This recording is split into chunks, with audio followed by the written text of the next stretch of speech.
She walked into the will reading like a shadow. No one knew who she was. But just minutes later, that entire wealthy room would be forced to kneel before the truth they had scorned. The Whitmore estate lay hidden on a mist-covered hill, nestled in a dense maple forest in Massachusetts. On a damp, chilly October morning, the grand hall was lit early, the polished walnut floors, reflecting the crystal chandeliers like streams of frozen water hanging in midair. More than 60 people had gathered there, relatives, business partners, investors, financial advisors, ex-lovers, all dressed more for a party than a will reading. They came to divide the remains, the remnants of the vast empire left behind by Nathaniel Whitmore, the man who had disappeared in a plane crash 6 months earlier, leaving nobody behind, only a fortune worth over $8 billion. The clinking of champagne glasses, the tapping of high heels on marble, and the faint laughter felt like a hunting party preparing for the feast. And then Evelyn Moore entered. No one knew who she was. No greetings, no business card, no recognizable fashion label. Just a thin woman in a faded gray linen dress, an old wool coat over her shoulders, and a plain, brandless canvas bag in hand. Silence hit the room, like someone pressed pause. Heads turned. Cold eyes swept across her like laser beams. Near the fireplace, Sierra Lang, Nathaniel's grandniece, smirked, holding her wine glass delicately between two fingers, as if afraid to smudge her manicure. She said loud enough for half the room to hear, "Oh my God, did someone just walk in from the subway instead of the Whitmore estate?" A chuckle followed beside her. Elijah Vaughn Phillips' close friend looked Evelyn up and down. Maybe she brought the wrong invite. Looks more like someone handing out flyers than an heir. Nathaniel's eldest nephew and third-generation CEO, Philip Whitmore, looked up from his conversation with the lawyer. His gaze cut through the air like a blade. "Security," he called out, his voice like steel scraping stone. "Who let a stranger in here?" Evelyn didn't answer. She strolled her steps soundless on the wood floor. Her eyes didn't meet anyone's. She looked out the towering window, where dim sunlight touched the hills beyond. She stood still, calm, not trying to fit in, not afraid. A young server approached, slightly hesitant hands trembling as he held a silver tray. Evelyn shook her head gently. No drink. She remained still, gripping the strap of her canvas bag like someone holding on to the last piece of memory in a storm. Far off, a group of women whispered. "Maybe an ex-mistress," one said. "Or someone who used to make his coffee," another guessed. "Poor thing," a third scoffed. "Wonder who gave her that false hope." Sierra laughed out loud again, pulling out her phone and turning on the front camera. "Get me a shot," she said, taking a picture of Evelyn from behind alone, surrounded by a sea of elegance. No hashtags, just a short caption. Heiress or lost soul. Within minutes, the photo had already been shared with thousands of followers. Evelyn still stood there, silent like an uninvited shadow, but her gaze shone brighter than any chandelier in the room. She wasn't angry. She wasn't afraid. She observed coldly and with total clarity. She was waiting for something. Something bigger than money. Bigger than the pride of those whose words were aimed like bullets. No one asked who she was. They just stared at how someone might stare at a fresh stain on silk or a sudden smudge on an expensive mirror. Evelyn Moore didn't move from her place in the eastern corner, where a grand piano stood untouched since Nathaniel left. Philip Whitmore couldn't take it any longer. He moved toward James Callahan, the silver-haired lawyer standing near the fireplace, carefully reviewing a file. Philip lowered his voice, but was still loud enough for those nearby to hear. "Who is she?" he nearly growled. "Family, no way. No one recognizes her. And if she's staff—" He glanced at Evelyn. "She looks like she just walked out of an NYU art dorm." James only shrugged, saying nothing. But his eyes lingered on Evelyn just a second too long enough to make Philip frown. Across the room, Sierra Lang was still fixated on her phone. Another photo, this time a close-up of Evelyn's canvas bag. Her fingers typed rapidly like she was breaking a scandal. "Seen this bag? I had the same one. Back in 11th grade volunteering in Africa. Hack recycled, will reading drama. Send that to me," Elijah Vaughn said, from behind eyes gleaming. "I'll meme it in 5 minutes. Title, When You Think You're an Heir, But You're the Janitor." Both burst out laughing. But their laughter felt out of place. No one else joined in, just darting glances. The room wasn't complete yet. More Whitmore relatives were still arriving like vultures drifting in late, so they wouldn't miss the final feast. Chloe Maddox, Nathaniel's former lover, entered just then. Her black silk dress hugged her figure, French perfume trailing behind, and her eyes lined like she was walking into a talk show appearance. She glanced at Evelyn no more than a second and smiled. The kind of smile that said she knew she arrived just in time to stake a claim. "Oh," Chloe said softly, as she neared Sierra. "A new face, it looks genuine." Nathaniel always had a heart for charity. "She hasn't said a word since she walked in," Sierra replied, curling her lip. "But judging by her shoes and bag, if she does talk, it'll probably be about Goodwill discounts." As the whispers flowed like a current, Frank Delacroix, Nathaniel's longtime business partner, a successful man in his 50s with slicked back silver hair, stepped toward Evelyn. "Which department are you with?" he asked politely, though his eyes suggested otherwise. He wasn't curious. He was evaluating her like an underperforming investment. Evelyn turned to face him. Her eyes met his without a ripple. She said nothing. Frank raised an eyebrow, turned away, and chuckled softly to an assistant nearby. "Maybe she's here to serve tea, waiting for her cue." Quiet laughter followed, like the slow screech of surgical steel. As more people joined, the air thickened with judgment. Side glances whispered mockery, and even secret video clips starting to surface online. What was frightening wasn't that Evelyn didn't react. It was that she didn't need to. That was what made Philip the most uncomfortable. He stared at her expressionless, silent.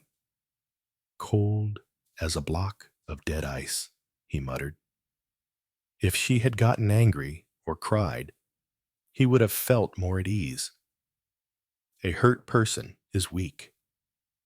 But someone unaffected by humiliation, that was more terrifying than any adversary in a boardroom. "Enough," Philip growled, stepping forward and speaking louder. "You there, if you don't have an invitation, please leave before the will reading begins. I won't let this day be ruined by nonsense." She still didn't move. Her eyes locked on his, calm, sharp, like cooled metal. Not angry, not pleading. Just present. In a way that made Philip feel like he was the one being judged. He turned away, his lips tightly pressed. At the hat moment, an older woman in a housekeeper's uniform quietly passed by Evelyn. She gently set a glass of water on a nearby table without looking at her, without saying anything. But she gave a slight nod, like a wordless greeting. Evelyn nodded back, her eyes softening just briefly. Only one person noticed it, Michael Kessler, an IT technician standing behind a stone column. He frowned. Ever since Evelyn entered, something about her felt familiar. Not from meetings. Somewhere more every day. A used bookstore near the company could be used. Michael looked again at the crowd still laughing. Then back at Evelyn, the woman waiting for something far greater than an inheritance. And perhaps she was the only one who knew. This morning wasn't about dividing wealth. It was a reckoning. 10:00 a.m. sharp. The only sound in the grand hall was the footsteps of James Callahan, Nathaniel's longtime attorney. He carried an old leather briefcase, its worn seams bearing the weight of countless inheritance battles. No one took a seat. They stood in a silent semicircle around the large mahogany table, like participants in a sacrificial ritual. Each person with their expression, Philip controlling, Sierra eager, Chloe quietly confident, Frank calculating, Elijah watching like this was high-end reality TV. Only Evelyn remained in her place. "Thank you all for coming," James began, his voice hoarse but sharp. "I know you have questions, especially since Mr. Nathaniel Whitmore was declared missing, not deceased. But by law, the required time and conditions have been met. Today, I'll fulfill my final duty to read his last and legal will, signed on June 14th, 2021, certified and stored under encrypted security." He removed a red wax-sealed envelope stamped with the Whitmore family crest. No one moved. James broke the seal. Sierra exhaled sharply, her phone ready to record everyone's reactions, especially Philip's, whom she assumed would inherit the most. Frank stood, with arms crossed, face unreadable, but one foot tapped unconsciously. Chloe smiled a smile she had practiced in front of the mirror all morning. "In this will," James began, his voice calm, as if announcing the weather, "I, Nathaniel Whitmore, leave all ownership of Whitmore Industries, including real estate, financial holdings, proprietary patents, technology, portfolios, and all intellectual property." No one reacted. They had expected this. "To the only person I truly trust, the one who stood by me, not for status, money, or love." A pause. Not the kind that builds suspense, the kind that feels like a floor giving out beneath you. James continued, slow and clear. "I leave everything to my legal wife, Evelyn Whitmore, born Evelyn Moore." At that moment, the world flipped. A glass shattered in the corner. Sierra had dropped hers, wine spreading like blood on marble. Elijah cursed under his breath. Chloe froze, her smile cut off mid-expression as something had snapped inside her face.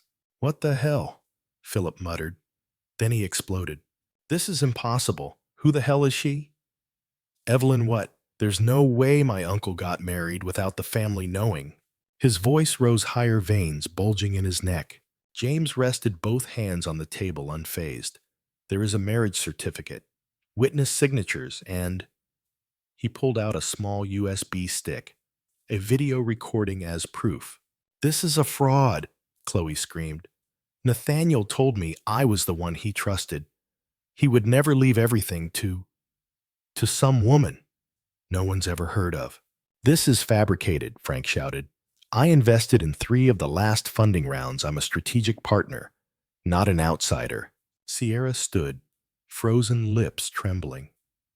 She grabbed James's sleeve, voice low and shaking. "No, he wouldn't do this. I'm family.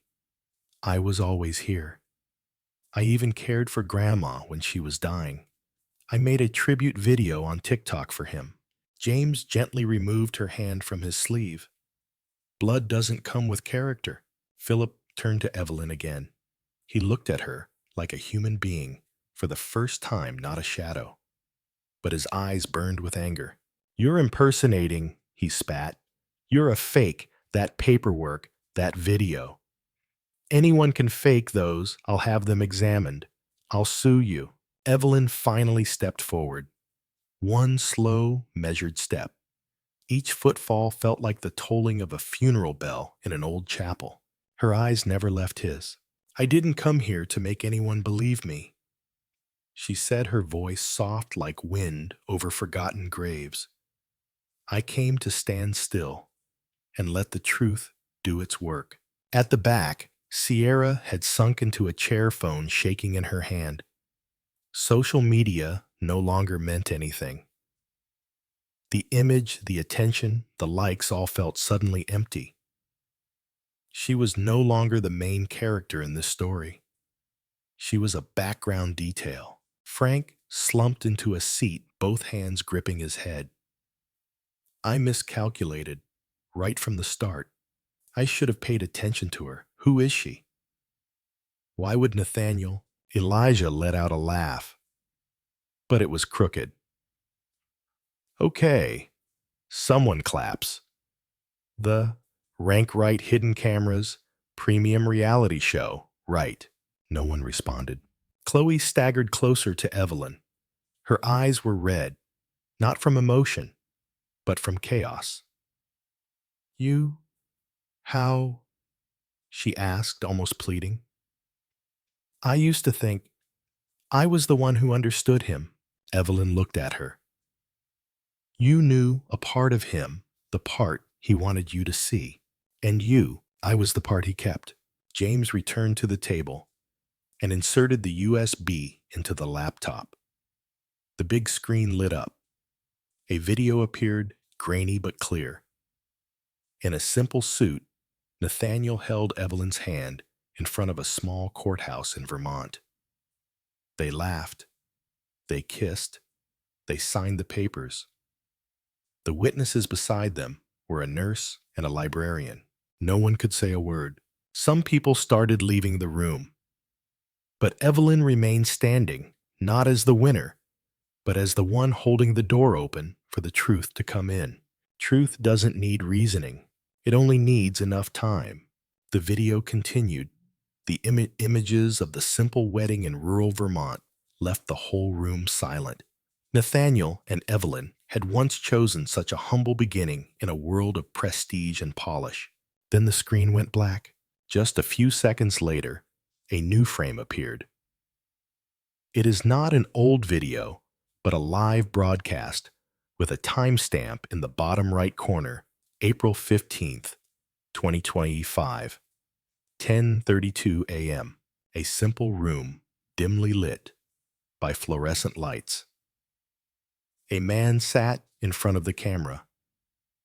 A face so familiar, no one dared believe it. Nathaniel Whitmore. The same graying hair, the same tired eyes, but his gaze was sharper than steel. His hands rested on the table, steady, calm. Behind him was a wooden wall with an old photo of him and Evelyn by a lakeside. The room burst into chaos, screaming. A glass hit the floor. A chair scraped loudly against the wood. Someone shouted. Someone cursed. Someone nearly fell. Sierra jumped to her feet, her face white as a sheet. No, no way. He's dead. I posted a tribute. I even wrote a poem. Frank slumped into a chair, gasping. Oh, God. If he's alive, then. What did we say? What did we do? Philip stood frozen, eyes wide, the whites exposed. No, this is CGI. It's AI. It's a deepfake. He screamed, his voice trembling like someone who had just lost all faith. Chloe. He began to cry, but no tears came. She dropped to her knees, her hand covering her mouth, her shoulders shaking. Not from grief, but from fear. The fear of having played too hard in a story whose real author was still alive. Nathaniel began to speak. His voice was low, each word hitting like a hammer on stone. I guess you're surprised. I should have said something earlier. But if I had, I'd never have known which of you still had any humanity left. He paused. I looked directly at the camera. Evelyn told me, let them think you're dead. They'll show their true selves. And she was right. No one in the room dared move. They felt stripped not by hands, but by truth. Nathaniel continued, I saw everything. From the cameras in this hall, from the microphones hidden in the stone vases. I heard you call my wife a maid, a gold digger homeless. I saw you laugh while turning her into a joke online. She stayed silent, not because she was weak, but because she had dignity, something many of you lost long ago. Frank started gasping. He mumbled over and over, I invested. I went through 3 IPOs with Nathaniel. Why? Chloe shook her head repeatedly, her lipstick smudged makeup running like ice melting in the rain. I just thought he had no one. I didn't know. I thought, still clutching her phone, Sierra typed, like mad, trying to delete posts, remove videos, and erase everything. But none of it worked. Her screen displayed a cold message, account permanently disabled due to severe ethical violations. No, no, I have 2 million followers. I have brand deals. I am a brand, she screamed, but no one cared. No more audience, no more screen. At that moment, the grand hall doors opened. It's not a screen anymore.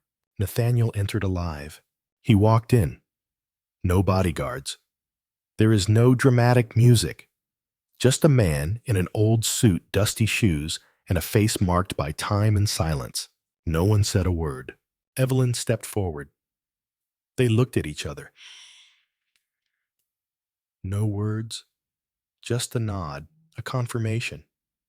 A touch of hands as if to thaw the frozen room. Nathaniel turned to the crowd. He said just one sentence. Slowly. You thought you were heirs because of blood, the past, and status. But you stopped being family the moment you spat on my wife's dignity. Today isn't about dividing assets. Today is about drawing the line between people and those who are not. The room fell into silence as Nathaniel stopped speaking. He pulled a stack of documents from the inside pocket of his coat and handed them to James Callahan. The elderly lawyer carefully turned each page, then nodded in confirmation. These weren't copies of the will. They were sanctioned appendices. Administrative and legal decisions were already signed and awaiting the announcement. James spoke clearly, word by word, by the legal authority of Mr. Nathaniel Whitmore. From this moment forward, any individual who insulted, slandered, humiliated, or conspired against Mrs. Evelyn Whitmore is permanently removed from all inheritance rights, asset, access, corporate positions, and any other financial connection to the Whitmore Industries system. No one could breathe. The air had been sucked out of the room. The list was read cold and exact. Philip Whitmore, Sierra Lang, Frank Delacroix, Chloe Maddox, Elijah Vaughn, and 17 others named in the security monitoring records. Each name struck like a bullet straight to the heart. Philip stepped forward shouting, I am blood! The direct heir, who is she? A woman dressed like a seamstress pretending to be a lady. Nathaniel didn't take back his words. You inherited my DNA, but not my character. Philip grabbed James by the collar. 2 guards approached, no violence, just a firm hand on his shoulder. Philip struggled like a lion in a trap, eyes red. Uncle, I'm your only nephew. Since I was little, you promised, you said. You used to be someone I loved, Nathaniel interrupted, until I saw you laughing while calling my wife a janitor. Sierra collapsed to the floor. She didn't cry or scream. She just stared at the lifeless phone in her hand. A crack stretched across the screen, like the one spreading inside her. I built an entire empire, she murmured, like someone sleepwalking. I thought you'd be proud. Evelyn spoke gently. I don't need him to be proud. I just need someone who knows how to live with decency. Sierra looked up, meeting Evelyn's eyes for the first time. There was no pride in that gaze, only a question left hanging. If I start over, would it be too late? Evelyn didn't answer. Some questions don't need replies, because time had passed and people had revealed who they truly were. Chloe walked toward Nathaniel, hands clasped in front of her like pleading. I loved you, in my way. No, Nathaniel replied. You loved my name, and when I lost that name, you were the first to turn away. Chloe collapsed. No one reached out. Frank said nothing. He quietly pulled a handkerchief from his pocket, wiped his sweat, and leaned against the wall. His eyes were empty. He had spent a lifetime climbing, but had never learned how to bow. James closed the file. All disqualified individuals will receive legal documentation within 72 hours. No appeals will be considered. They have already been judged by their actions. Only a dozen or so people remained in the room. And among them, just 3 had spoken no cruel words toward Evelyn, the housekeeper who had quietly placed a glass of water near her. Michael Kessler, the IT technician, nodded respectfully when she entered. The old security guard didn't ask her to leave when others told him to. Nathaniel walked over to them and spoke with rare warmth. You didn't say anything. But sometimes not saying something cruel is an act of kindness. Evelyn nodded, stepping beside Nathaniel. Together they looked out the window. Outside, the late spring sky was strangely clear. Sunlight filtered into the hall, gentle, like the breath of something finally made clean. Evelyn turned back. She looked into the space once filled with contemptuous stares, now missing those faces. I never wanted the money. I only wanted to know if among those who called themselves family, anyone had the decency not to judge a woman they never truly knew. Unfortunately, most of you chose to laugh, and those laughs erased your names from my life. Nathaniel placed a hand on Evelyn's shoulder. Let's go. They left the room. No one said goodbye, but everyone watched them go. When the grand wooden door closed behind them, a light breeze drifted in, lifting a few papers from Sierra's hands and the last echoes of voices that would no longer matter. Honor is an asset that cannot be inherited. You don't have to be rich to be respected, but you must respect others or you'll lose everything, even when you think you've won it all. What did this story make you feel? Injustice, the sting of being underestimated, or maybe it reminded you of how we treat others when we think no one is watching. If this story stirred something in you, leave a comment, share it with someone who needs to hear it, and don't forget to follow this channel so we can meet again in the following story.